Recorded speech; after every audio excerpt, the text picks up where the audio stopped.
and we will then take rounds of questions. Just indicate your name, and you'll be given a mic, a roaming mic. There are 2 of them from both sides. So we'll take the first 5 questions. Can I start? Okay. Yeah, you can go first. Karen Morn from ENCA. Ma'am, given that you weren't in the top 6 meeting in which the cabinet reshuffle issue list was discussed, but given the disquiet which has been expressed by 3 officials who were there, if you had been presented with a list that, as the Secretary General said, seemed to come out of nowhere, what would your response to have been to this? And do you share the disquiet that has been expressed by Zweli Mkhize, Gwede Mantashe, and other officials? Thank you.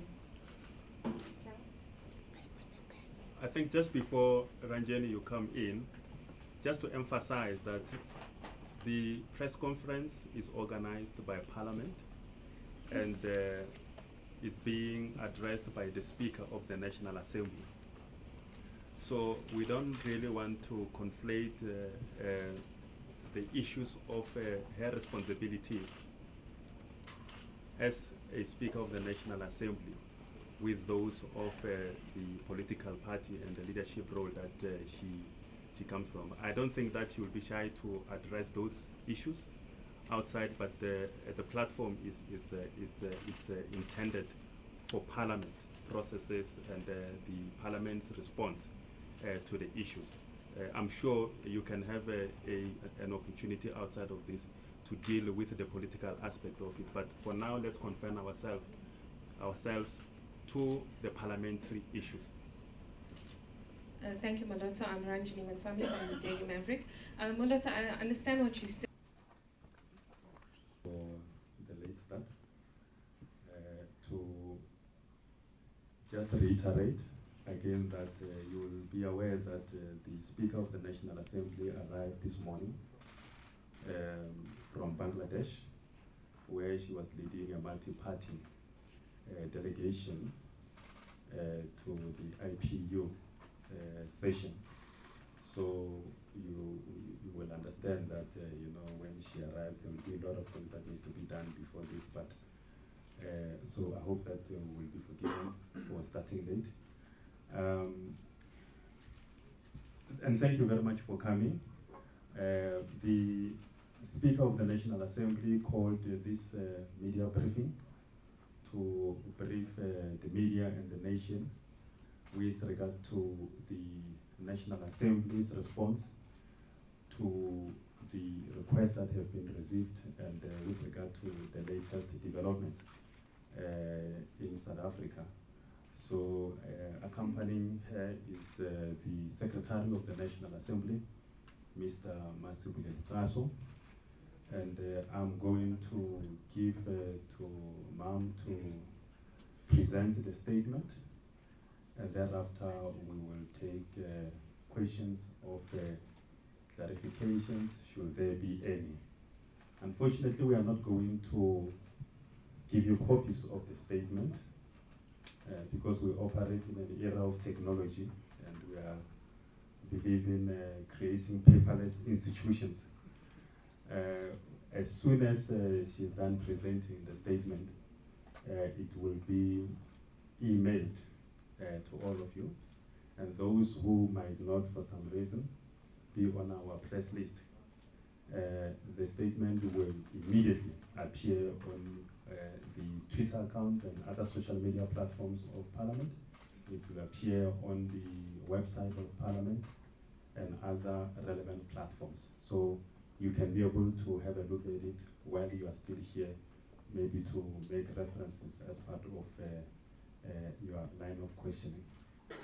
Amen.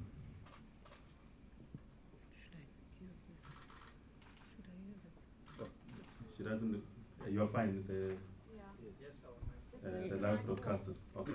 Thanks.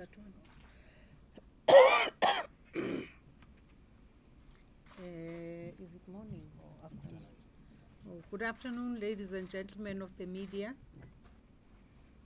Earlier today, I arrived back to South Africa from Bangladesh, where I was leading a multi-party delegation of the South African Parliament to the Assembly of the International Parliamentary Union.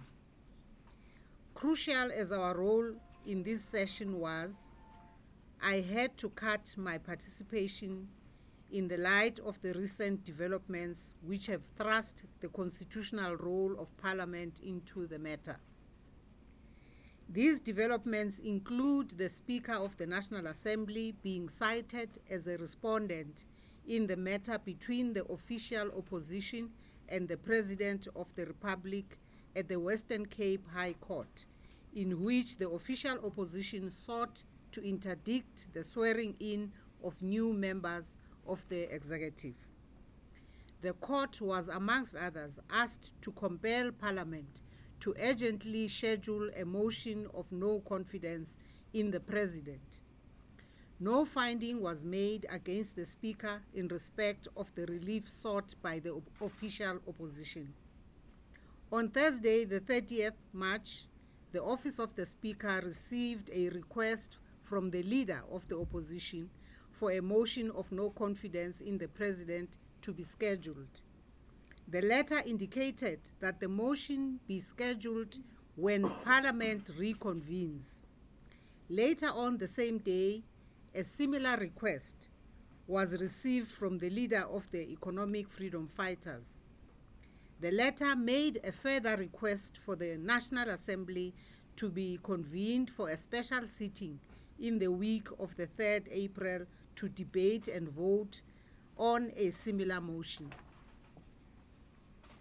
On Friday, the 31st March, my office received a further letter, again from the official opposition, requesting that the National Assembly resume its business earlier to process the motion.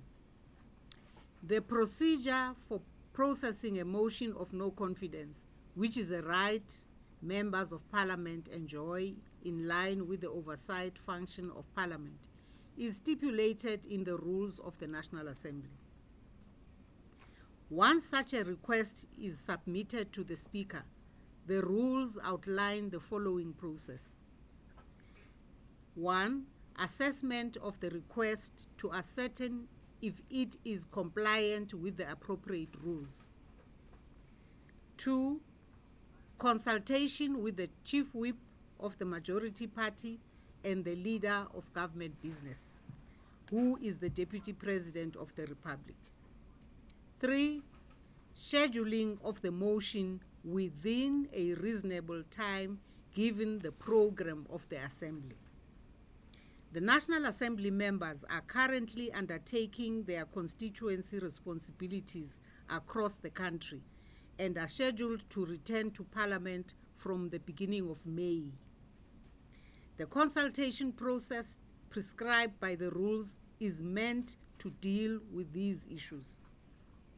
Given the seriousness inherent in the motions of no confidence, and their implications on the nation, I have therefore decided to cut my working trip to Bangladesh to ensure that these requests are given the appropriate consideration in terms of the Constitution and in terms of the clarification provided by the Constitutional Court in the Mazibuko versus Sisulu matter, as and when a motion of this magnitude is called and is in line with the rules. It must be scheduled and must receive priority. I will therefore, as of today, begin a process of consultation contemplated in the rules in the consideration of the request submitted. I envisage that the consultation should be concluded as soon as possible. Once the consultation process is concluded, my office will duly write to all the parties involved to advise them of the outcome. On the question of what procedure would be followed in an event a motion of no confidence is agreed to by the House, the Constitution clearly stipulates what happens should a motion of no confidence be carried in sections 86, 88, and 90. In conclusion, I must stress that I am alive to the extreme challenges and sense of anxiety our young democracy is going through at this moment. Our people are looking to Parliament to play its part and exercise its constitutional responsibilities. South Africans are expecting our institutions of democracy, such as Parliament, to demonstrate decisive leadership. This is a responsibility that Parliament, for its part, does not take lightly. I therefore assure South Africans that this legislative arm of the state must and will rise to the occasion. Thank you. Thank you, ma'am. Whether in your capacity as Speaker or National Chairperson as one of the ANC officials on the reshuffle that happened this week, whether you were informed about the events of Monday and then again on Thursday, whether whether there were any calls made to you while you were in Bangladesh. And secondly, I'd like to find out that while you were away and since your arrival, has there been any consultation that you've had with the President or with other officials of the ANC? Thank you very much. Say you decide not to convene earlier, that they only come back in the start of May. From what we understand, opposition parties have said that they won't accept this. This is not how they want this to happen. They don't want to wait that long. So, say we get back and we see a certain level of disruption or people pushing for it. What are the steps that can be taken to ensure that things happen as they should? And then also, is there anything that they can do if you decide not to convene earlier, just on like the legalities of how it works? Thanks. Let's come this side. Are you covered? Okay.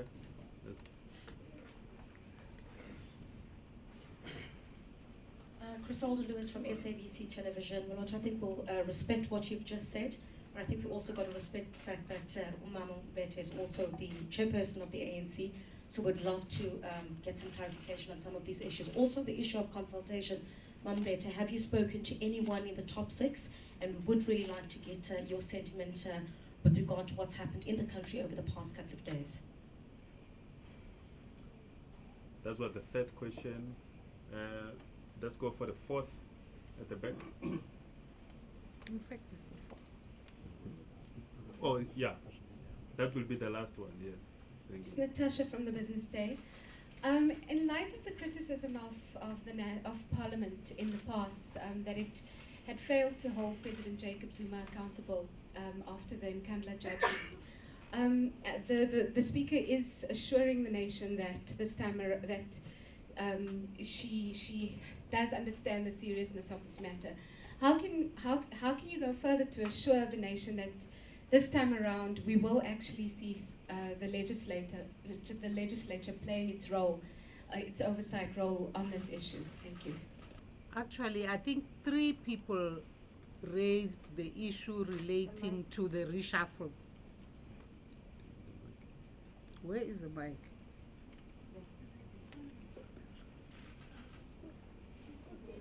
No, you don't need a mic.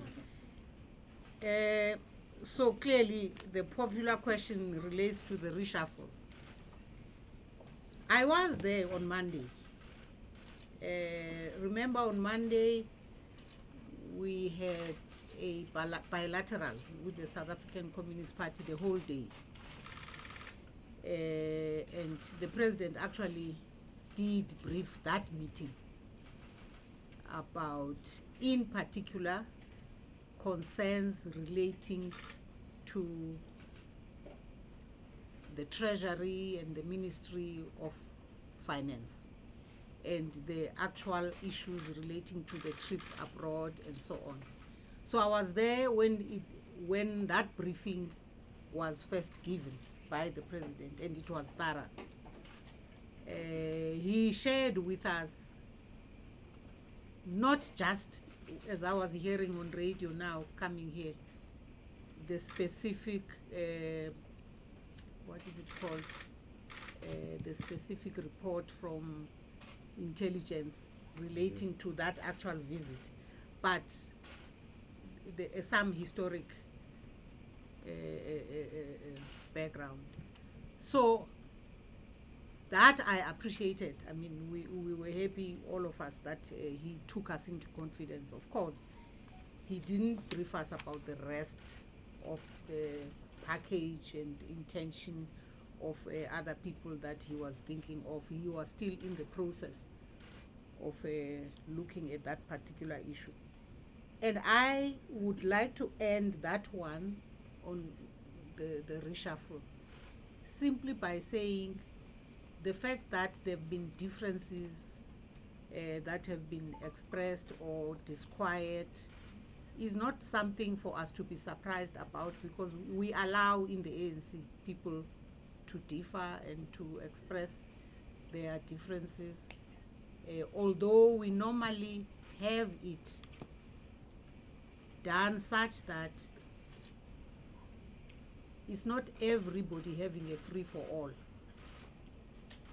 It's not, you know, every leader for themselves.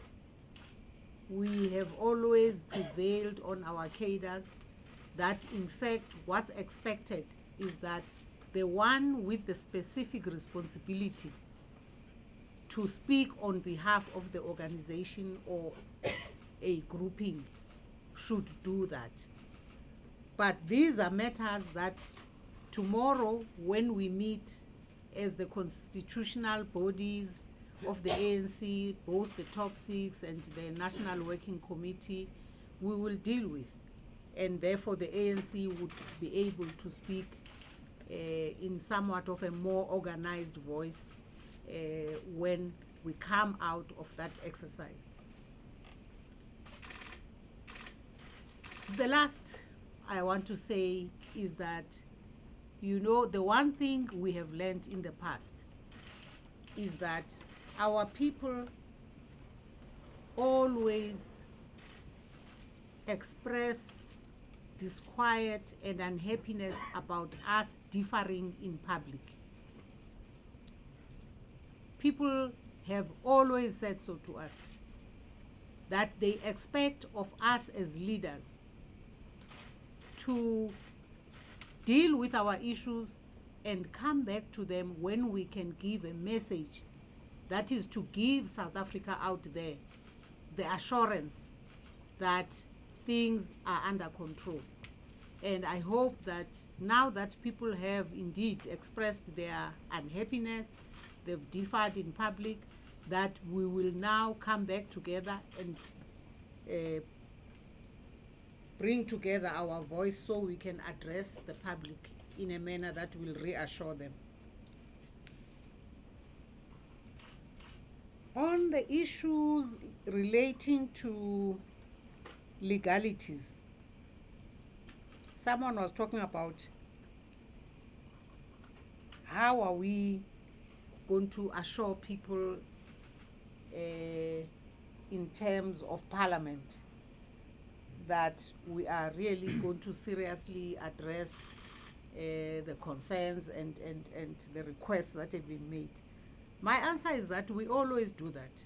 Well, Mr. Kaso is here. He's the Secretary to the National Assembly, who plays a key role in assisting for us to address the role of the National Assembly in ways that it comes up when we attend to our work in Parliament. And that, in fact, we would never, you know, not do what is expected of us by the law, by the Constitution. The fact that we can't satisfy everybody all the time is a different matter. If any one of you read an article that was written by Muloto here next to me, responding to certain accusations, criticisms, and complaints, you will have noticed that, in fact, it's not just our parliament, it's parliaments all over the world that, you know, where the speaker has a specific role.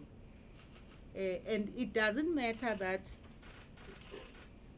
people seem to expect that the speaker should jump into the political fray. The speaker doesn't, is not expected to. So when people complain, for instance, that no, but this minister is not answering the question the way I want them. It's not for the speaker to make them answer the question a particular way. The speaker is there to make sure that they answer. That they have not answered to your satisfaction is a totally different matter. So I'm trying to say that you may think that certain things have not been done according to legalities, but in fact the truth is we do our best according to the limits of the rules, the law, and the Constitution. And in this case, when we deal with the applications, with the requests that have come to us, we will do the same.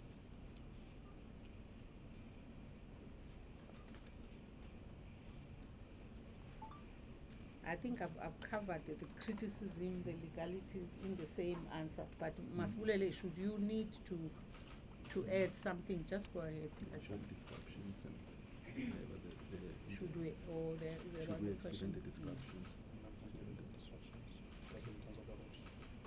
I think the issue of disruptions, should we expect them, is a matter not depending on presiding officers. Disruption are a matter of how a particular MP or group of MPs decide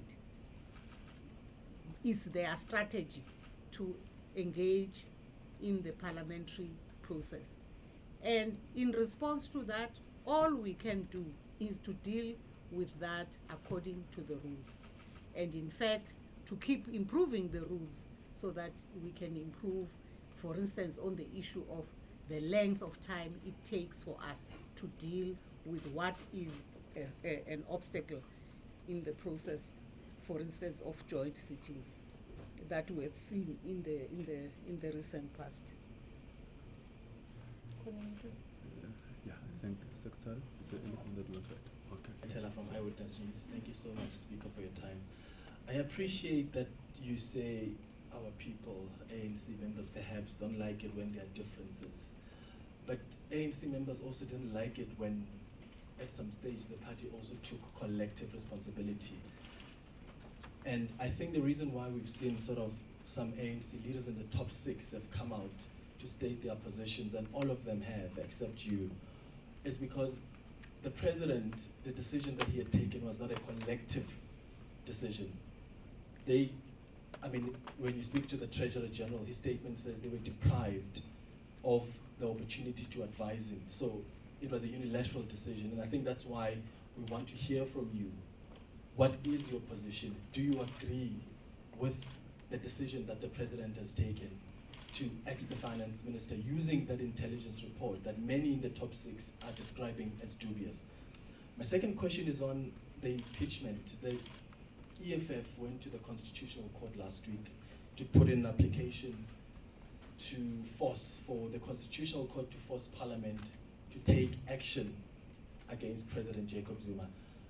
I just want to get your reaction on that. And do you think Parliament did everything it could to sort of hold the president to account, especially after that Constitutional Court judgment on Nkandla? Thank you. Speaker, I too am not entirely satisfied with the answer that you've given us relating to the cabinet reshuffle. Many of those who've spoken out have spoken about the retention, for example, of underperforming ministers, and letting go of how, for example, the now ex-finance minister Pravin Gordhan has been described as somebody who has been efficient.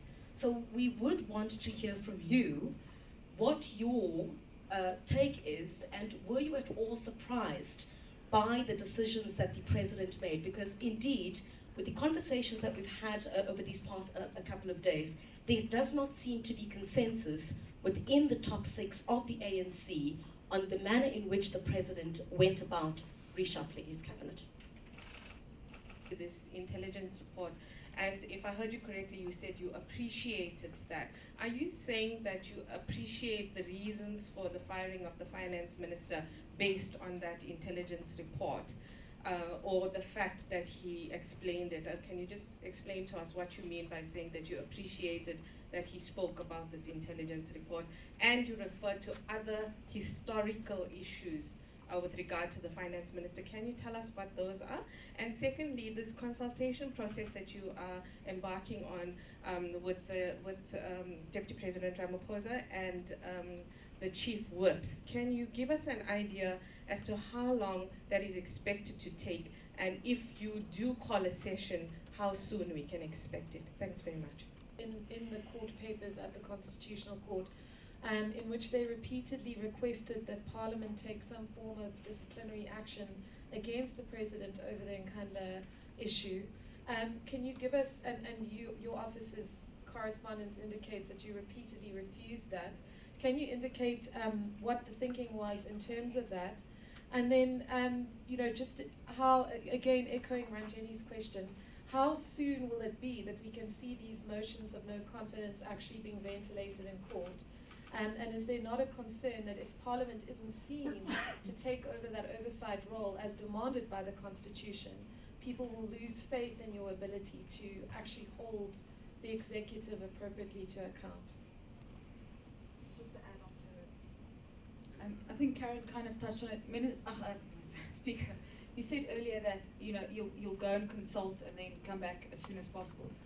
Is there a limit, a time frame? How soon is soon, vaguely, to satisfy everyone and all parties here? I mean, can it take a month, for example, until they're open? Just ballpark. Okay. Sorry, one last thing. Will you allow a secret ballot in terms of a motion of no confidence? Thanks. Okay. A secret ballot is not part of what we do. It's not provided for in the rules. So we simply just don't do secret ballot until one day maybe there's enough pressure from the MPs themselves, the rules be changed, then we will do that when the rules allow us to do that. But right now, we have no basis for secret ballot. Ranjeni, on what I said, we appreciated. All of us were there, the 12 of us appreciated the fact that the President took us into confidence on a range of matters in the experience of his work with this particular minister and the Treasury. So I was not talking about just the intelligence report. For the rest, really, I will only talk when I have been favored myself, having participated together with the leaders of the ANC that would be in the constitutional structure that would meet tomorrow.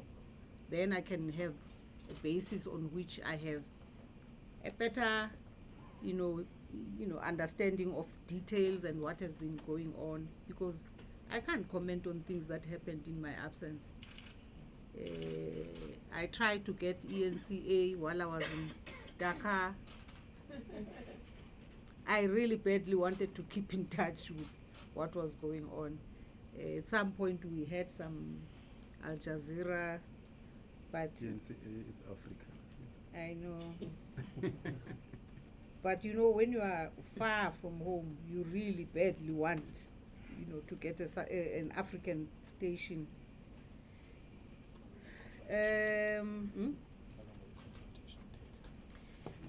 I'm in Luthuli House tomorrow.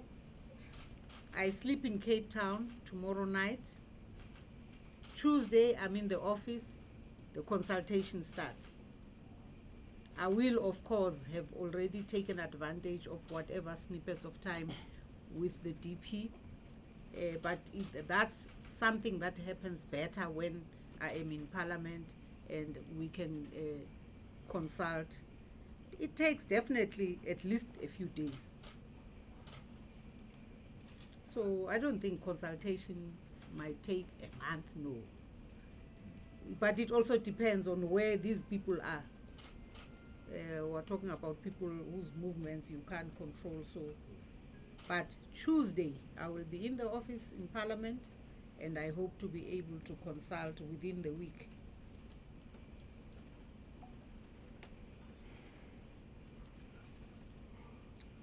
The last one, correspondence. Correspondence, it does not matter how many times you write about an issue.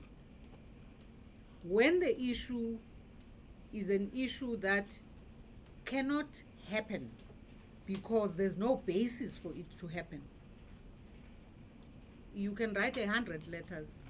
It does not help.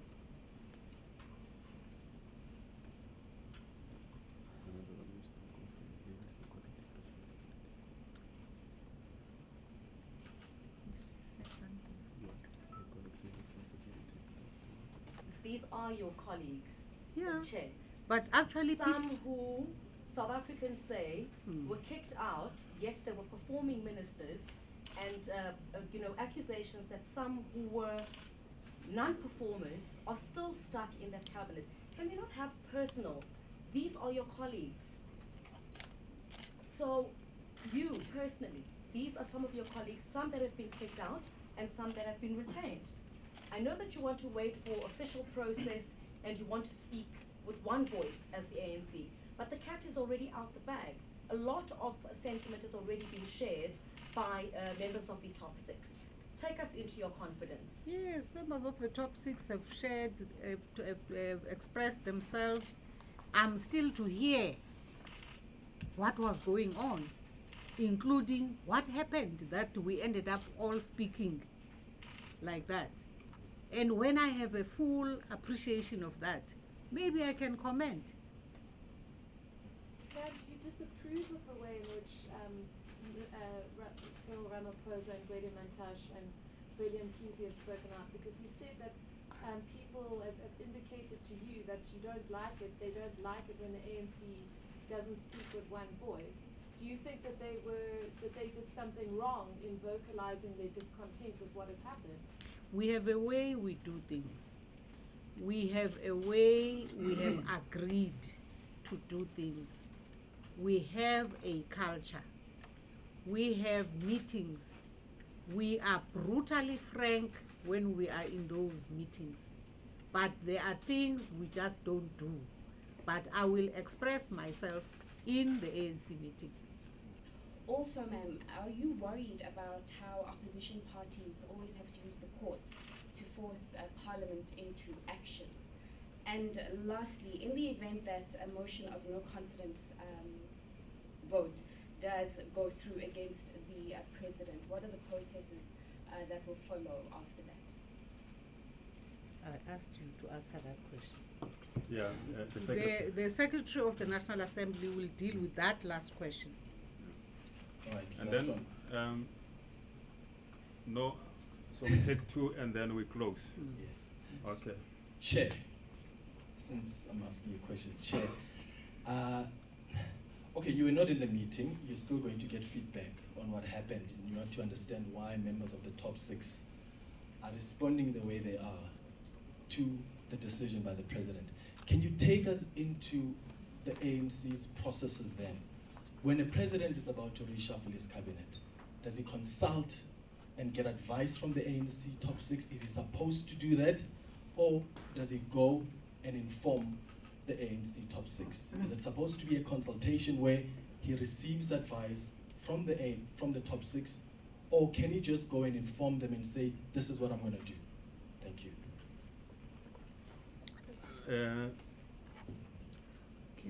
Can I start with this issue which comes back again and again? We did not discuss an intelligence report.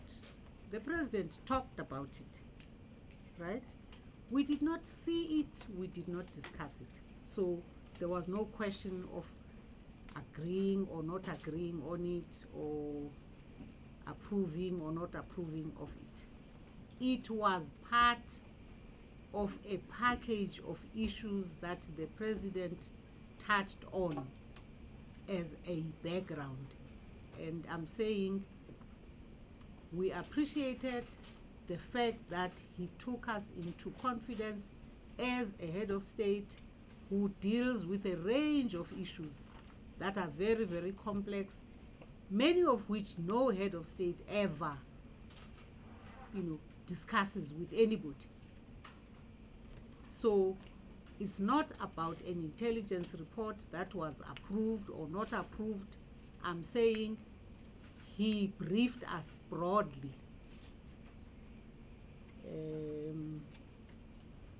I want to, the ANC no, there's no ANC process that requires the president to come and have a conference with all of us about reshuffles. No, we don't do that. But he always comes to the officials. He always comes to the officials, but it's not like there's a rule, there's something that obliges him without fail to come and, have a big discussion about his thinking, even with the NEC, even with the NWC. But he always comes to the officials. And in previous circumstances, did he take advice from the top six, or did he just? Oh yeah, he did. So did he inform you on Thursday? On Thursday, wait, when did he announce this? Thursday. He announced Thursday night. Midnight. 13 minutes past 12. That's the statement. The president called me. Still remember the time.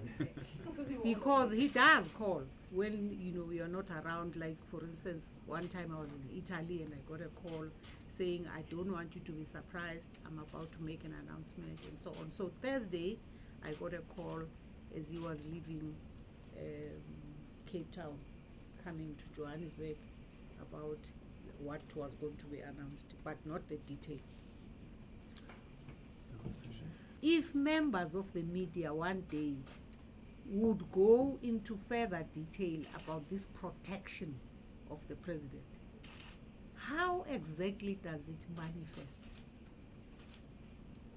Because if it was President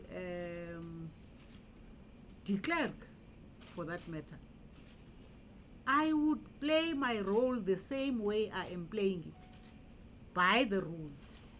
It does not matter who the president is. I play the role expected of the presiding officer when the president is in the house dealing with the issues of which he is expected to deal, and when he has been invited to come to the house. So, this is an accusation that has been thrown to a point where, indeed, I'm very interested that members of the media just explain to me where and how do they see this protection when what happens or when what does not happen. What is this protection? Because the fact that it's been said 100 times is neither here nor there. The issue is the what. What in fact are we talking about? One journalist asked me an interesting question. She said, are you friends with President Zuma? I said, President Zuma is my comrade, he's my leader. Have you been to Nkandla? I say, I went to Nkandla once in 2008, after we had been elected in December 2007. I needed to go and have a long meeting with him about my work, and I went to Nkandla. That was the first and last. I've never been to Nkandla. So as a friend, maybe I would have gone there more regularly. So I think that question was about trying to see the level of closeness and therefore the motivation for this so-called protection. But I think let's go back to the protection. What is this protection? Somebody must just define it and say, one day someone wanted to hit him and I jumped and I went and protected him with my body. Or what are we talking about? Please, I'll the process. The vote of motion of no confidence win. What then happens?